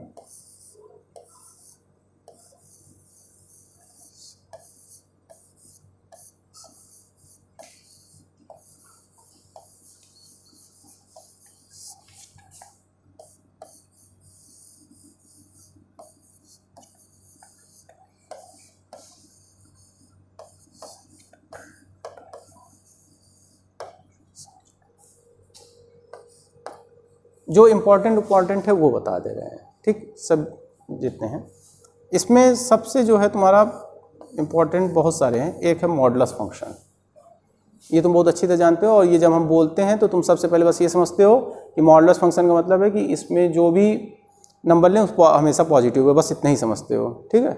यही जानते हो ना कि मॉड एक्स का मतलब कि कोई भी वैल्यू ले पॉजिटिव। लेकिन इसकी डिफिनेशन ध्यान रखना, नहीं तो लिमिट के क्वेश्चन, लिमिट, कंटिन्यूटी, डिफरेंस नहीं हो पाएगा। तो mod x is equal to x when x is, ठीक है, पॉजिटिव। 0 इसी में लिख देते हैं, बहुत लोग ऐसे लिखते हैं, एक्स इज 0, और minus x when x is negative. अब हमको ये बताओ इस डिफिनेशंस का क्या तुम्हें वो है? हम चाहते तो जैसे इसका कंक्लूजन ये है कि मॉड की वैल्यू हमेशा पॉजिटिव थी, ये केवल कंक्लूजन है ना, ये डिफिनेशन नहीं। डिफिनेशन तुम्हें काम आएगी जब लिमिट के किसी भी क्वेश्चन करोगे कहीं भी, तो तुम्हें डिफिनेशन काम आएगी। अब जैसे हमने यहाँ x को -4 लिया, तो यहाँ पे जो x लिखा है वो ऐसे तो तुम्हें पॉजिटिव ही दिख रहा है, पहले साइन माइनस नहीं, उससे मत जाओ। x कोई वैल्यू रख सकता है, x कोई भी वैल्यू रख सकता है। x को मान लो हमने -4 लिया, तो अगर x को हम -4 लिए तो कितना हो जाएगा, माइनस यहाँ, और x की वैल्यू -4 तो +4 हो जाएगा। ठीक है, इसका ग्राफ आता है खींचना, ग्राफ सबको खींच के ग्राफ दिखा सकते हैं इसका।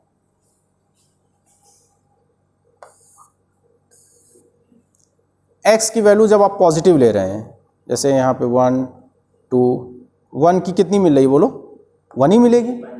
2 लोगे मान लो तो कितना, x को 2 लोगे तो y कितना मिलेगा 2, x को 3 लोगे तो y कितना मिलेगा 3, x को 4 तो y 4, यही मिलेगा। 0 लेंगे तो 0।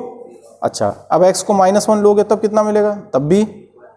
x को -2 लोगे तो 2, -2 लोगे x को, जैसे हमने डिफाइन कर दिया f(x) is equal to (x), तो -2 लिए तो क्या मिलेगा, -2 की वैल्यू क्या हो जाएगी 2 ही आ जाएगी ना, समझ गए ना। तो -3, तो ये तुम्हारा ऐसे बन जाएगा। ठीक है ना, ये मॉडुलस फंक्शन है। इसके बाद इंपॉर्टेंट है तुम्हारा ब्रैकेट फंक्शन, वो जानते हो नहीं, बता दे, बहुत इंपॉर्टेंट है। हाँ, इसको हम लोग कहते हैं bracket function largest integer function, largest. ठीक है, समझ गए, largest integer function less than or equal to x, सबसे बड़ा फंक्शन इंटीजर हो लेकिन x से बड़ा ना हो, जो x लिखा है लार्जेस्ट इंटीजर फंक्शन। इसको GIF भी बोलते हैं बहुत लोग, हाँ, और स्टेप फंक्शन भी बोलते हैं, हम बता दें, जैसे इसको स्टेप फंक्शन भी बोलते हैं। क्यों बोलते हैं सब बता देंगे। हाँ, इसका ग्राफ याद आ गया, सही कह रहे हो, याद आया ना।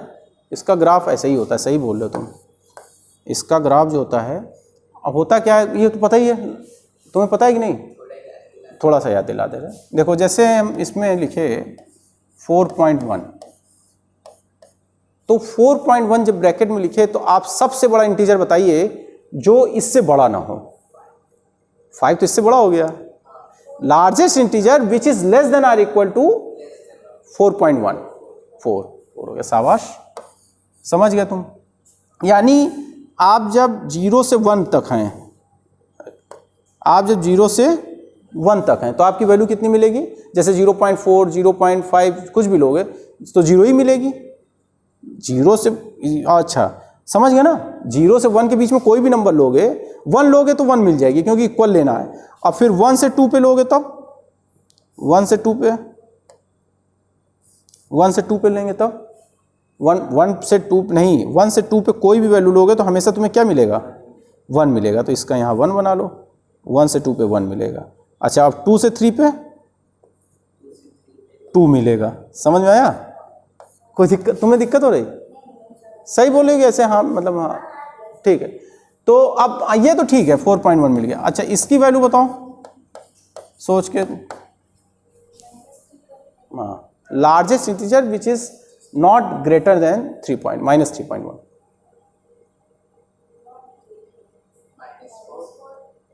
-4, क्योंकि -3 इससे बड़ा हो जाएगा, -4। वेरी गुड, शाबाश, ये है ग्रेटेस्ट इंटीजर फंक्शन। कोई दिक्कत, समझ गए, इसका ग्राफ भी समझ में आ गया। 3 से 4 लोगी, 3 और 4 के बीच में जब तक रहोगी तो 3 जाएगा, 3 से 4, समझ गए ना। तो उसी तरह इसीलिए स्टेप फंक्शन बोलते हैं। अच्छा, ये तो हो गया। अब जो फंक्शन बताने जा रहे हैं वो बहुत इंपॉर्टेंट है, वो है फ्रैक्शनल पार्ट फंक्शन। क्या है, FRACTIONAL, फ्रैक्शनल पार्ट फंक्शन। ये तुम लोग थोड़ा सा अच्छे से पढ़ लेना। इसका इन्वर्स का क्वेश्चन आया था, मतलब इसके इन्वर्स के लिए थोड़ा वो किया था, डोमेन रेंज चेंज किया था, इंपॉर्टेंट फंक्शन है। फ्रैक्शनल पार्ट फंक्शन को हम लोग ऐसे दिखाते हैं और इसकी डिफिनेशन होती है x माइनस ब्रैकेट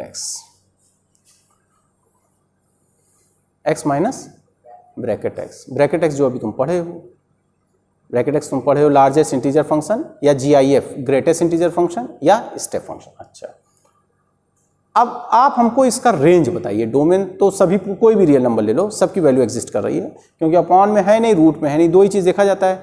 अगर डिनोमिनेटर जीरो नहीं होना चाहिए, रूट में माइनस नहीं होना चाहिए, क्योंकि ये सब फंक्शन क्या है, रियल वैल्यूड फंक्शन है, ठीक है। तो इसमें तो कोई वो नहीं है, तो डोमेन तो पूरा रियल नंबर हो गया। रेंज आप बताइए, जैसे मान लो हम 5.1 लें, इसका फ्रैक्शनल पार्ट निकालते हैं, ठीक। ऐसे सब अभी सब आ जाएगा तुम लोगों। तो कितना होगा बोलो, 5.1 माइनस ब्रैकेट में बताओ भैया 5.1, ठीक है। यहाँ पे हम लिखेंगे 5.1 x की वैल्यू माइनस ब्रैकेट 5.1 की वैल्यू क्या होगी, हाँ 5 होगी, शाबाश। तो कितना हो गया, 0.1 हो गया। अच्छा, अब हम कहें माइनस 3.4 का निकालो फ्रैक्शनल पार्ट फंक्शन, तो माइनस 3.4 क्या हुआ, सही लिख रहे हैं ना, minus 3.4 minus bracket minus 3.4, sorry writing थोड़ा सा वो है, माइनस 3.4 माइनस 3.4 की वैल्यू प्लस 4 आ जाएगा, तो कितना आएगा 0.6। तुमने एक चीज ध्यान देना कि तुम कोई भी वैल्यू लो, कभी भी कुछ भी लो, केवल तुम 5 लेते तो 5 माइनस 5 0 आता, तुम क्या लेते 5 लेते तो क्या आता 0 आता, लेकिन उसके अलावा 1 कभी नहीं आएगा। 0 आ जाएगा लेकिन 1, 0 और 1, 0 को शामिल रखेंगे और 1 के बीच में सभी वैल्यू आएगी।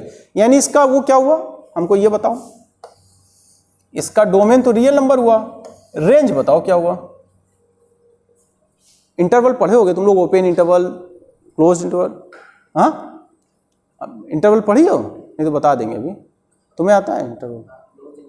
क्लोज इंटरवल में एंड पॉइंट्स भी शामिल होते हैं और बीच के रियल नंबर भी शामिल होते हैं। तो इसका वो क्या हुआ हमको बताओ, इसका रेंज क्या हुआ। जैसे अगर मान लो यहाँ 5.1 है, सपोज करो हम 5 की वैल्यू निकालते हैं तुम्हें समझाने के लिए, तो 5 माइनस ब्रैकेट 5, तो ब्रैकेट 5 कितना हो जाएगा 5, 0 आ जाएगा, यानी 0 आ रहा है। लेकिन आप कितनी भी वैल्यू ले लीजिए, माइनस 3.9 ले लो या माइनस 3.1 ले लो, कुछ भी ले लो, तो तुम्हें 1 नहीं मिल रहा है। ऑल रियल नंबर कहाँ, all real numbers lying between 0 to 1 including 0, यानी 0 पे आप क्या होंगे, क्लोज्ड होंगे, और 1 पे आप क्या होंगे, ओपन होंगे। मजेदार चीज अब हम पूछने जा रहे हैं, इसके लिए तुम लोग थोड़ा सा प्रिपेयर रहना। अब हम जो पूछेंगे वो तुम्हारे इंपॉर्टेंट चीज है। ये जो फंक्शन है फ्रैक्शनल पार्ट फंक्शन, या तुम्हें समझ में आ गया कि नहीं आ गया, शाबाश। रेंज वैल्यू नहीं है, हाँ वैल्यू का मतलब ठीक है, कोई तुम सही कह रहे हो। वैल्यू क्या होता है कि जब हम x इनपुट दे रहे हैं तो हमको क्या आउटपुट मिल रहा है, दैट इज कॉल्ड वैल्यू। सही कह रहे हो भाई, इनपुट जो हम दिए आउटपुट मिला वो वैल्यू होती है। ग्राफ कभी भी इक्वेशन का नहीं होता, पॉलिनोमियल का होता है, याद रखना। जैसे अगर हम क्वाड्रेटिक पॉलिनोमियल लिखें x square plus B X plus C is equal to 0, तो उसका ग्राफ नहीं होगा। ग्राफ होगा y is equal to x square plus B X plus C, यानी x square plus 5x plus C, X की value रखते रहो, y मिलता रहेगा, ग्राफ खींच लोगे तुम, पैराबोला मिल जाएगा। ठीक है, हमारा क्वेश्चन यहाँ पे ये है कि हमारा फंक्शन यहाँ से यहाँ पे हो गया, रेंज हमको पता चल गई, हम इस फंक्शन का इन्वर्स डिफाइन करना चाहते हैं, तो हम डोमेन को क्या लें। We want to define the inverse of this given function. What should we take domain? हम डोमेन क्या लें कि हमारा इन्वर्स डिफाइन हो जाए, बस इतना तुम बता दो, कोई दिक्कत नहीं, बहुत अच्छे से हम तुम्हें तैयार कराएंगे और तुमको खुद लगेगा कि नहीं थोड़ी सी चीजें हम मतलब बता रहे हैं। तुम डोमेन क्या लें सोच लो, कोई दिक्कत नहीं है। आप डोमेन को भाई, इसमें भी आप डोमेन को वो कर रहे हैं, ITF में भी प्रिंसिपल वैल्यू जो आप बना रहे हैं, तो डोमेन को क्या कर रहे हैं, वही तो कर रहे हैं, रेंज और डोमेन दोनों पे काम कर रहे हैं। तो आप इसमें डोमेन को हम क्या लें कि इसका इन्वर्स डिफाइन कर सकें। कुछ भी ले सकते हैं, वेरी गुड, लेकिन उस कुछ भी में एक भी बता दो। 1 खाली एक एलिमेंट नहीं लेंगे, एक एलिमेंट नहीं लेंगे ना, एक एलिमेंट लोगे तो फिर ये 0 1 है, तो ये कहाँ इन्वर्स कहाँ डिफाइन कर पाओगे। अगर यहाँ 1 खाली ले लिए तो एक ही, बाकी इसके तो सब खाली रह जाएंगे 0 से 1 के, सबकी प्री इमेज कहाँ मिलेगी, तब इन्वर्स कहाँ डिफाइन करोगे। नहीं, डिसिमल में नहीं लेंगे, यही तो थोड़ा सा है। इसको हटा दें, फिर फ्रैक्शनल पार्ट तो समझी गए ना, इसको हटा दें। कहो तो 23 पेज हो चुका है क्या, ये बता रहे क्या,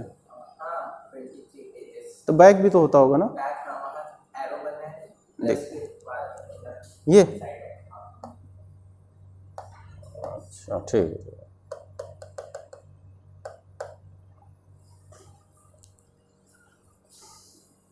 ठीक है, फ्रैक्शनल पार्ट फंक्शन हो गया। सिग्नम फंक्शन जानते हो?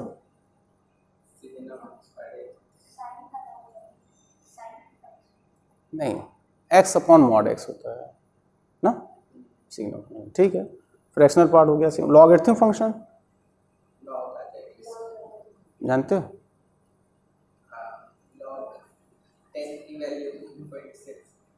किसकी वैल्यू? हमने दो होता है ना, एक नेचुरल लॉगरिथम, एक कॉमन लॉगरिथम। जब बेस ई होता है तो नेचुरल लॉगरिथम, जब बेस 10 होता है तो कॉमन लॉगरिथम। जैसा बोलो, कोई बात नहीं। लॉग, लेकिन देखो कुछ चीज़ कायदे से पढ़ना होगा तैयारी के लिए, कुछ चीज़ बहुत कायदे से पढ़ना होगा। लॉगरिथम बहुत अच्छे से पढ़ना होगा, ठीक है। लॉग बहुत अच्छे से पढ़ना पड़ेगा, एक्सपोनेंशियल फंक्शन, लॉगरिथम फंक्शन। और एक बात याद रखो, लॉगरिथम एक्सपोनेंशियल एक दूसरे के इन्वर्स होते हैं। अगर दो फंक्शन एक दूसरे के इन्वर्स हैं और उनको तुम ऑपरेट मतलब एक साथ कंपोजिट लेते हो तो आइडेंटिटी फंक्शन मिल जाता है। अगर f g is equal to identity, composite function नहीं पढ़े हो ना, फंक्शन तुम लोग कम पढ़े हो, आइडेंटिटी, तो ये एक दूसरे के इन्वर्स कहलाएंगे। ठीक है, ये एक दूसरे के इन्वर्स कहलाएंगे।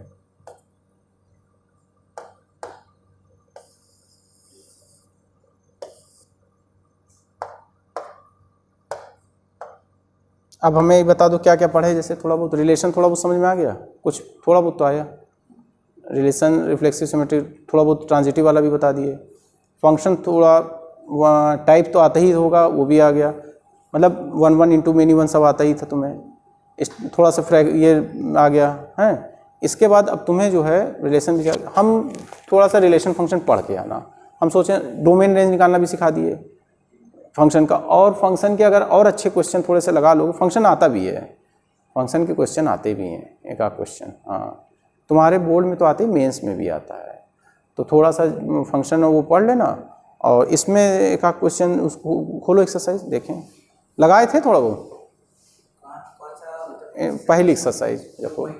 हाँ हाँ, फंक्शन थोड़ा सा पढ़ के आना। समझ गई ना मेरी बात? क्या क्या पढ़ के आना है? रिलेशन और फंक्शन। हम क्वेश्चन उसके लाएंगे, थोड़े अलग लाएंगे।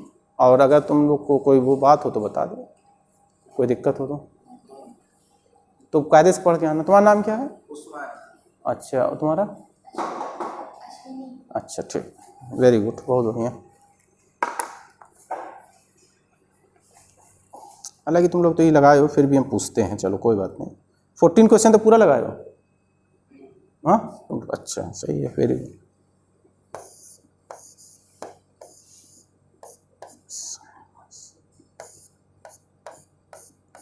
ये बताओ साइन इनवर्स -1/2। खाली सॉल्यूशन नहीं, अब पता चलेगा कि तुम लोग कैसे। साइन इनवर्स -1/2, तुम भी बताओ क्या हुआ? सुने नहीं?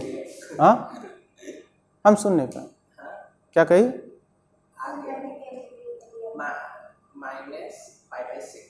-π/6। क्यों?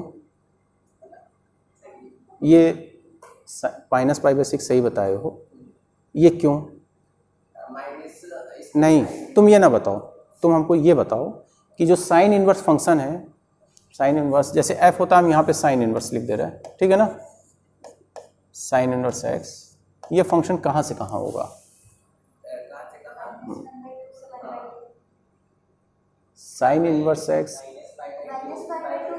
क्योंकि ये एंगल है ना बेटा, तो पहले कोई बात नहीं, हम इसीलिए दें -π/2 से, ठीक है, -π, और कहाँ तक होगा ये भी तो है।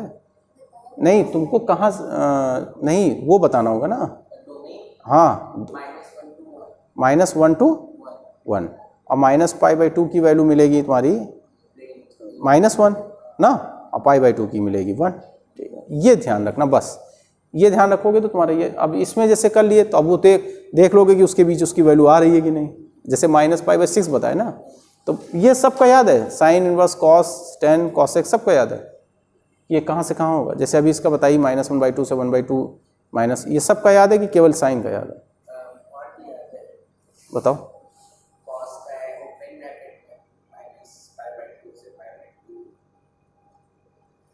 नहीं, गलत हो गया। तो हाँ 0 से पाई है। ये तुम लोग थोड़ा सा देख लेना, ठीक है, और नहीं भी कोई देखोगे, ठीक है। और रिलेशन फंक्शन के हम थोड़े क्वेश्चन लगवा देंगे, सोच रहे हैं। देखो इसमें दिया है, ये इस तरह का दिया है, सिमेट्रिक हो, नाइदर रिफ्लेक्सिव नॉट ट्रांजिटिव हो, कई ठो दिया है, बहुत सारे दिए हैं। तुम लोग लगाए हो कि नहीं? कॉन्ग्रुएंट मॉडुलो एम पढ़े हो कि नहीं जी? बहुत छूट जाएगा तुम। Congruent modulo M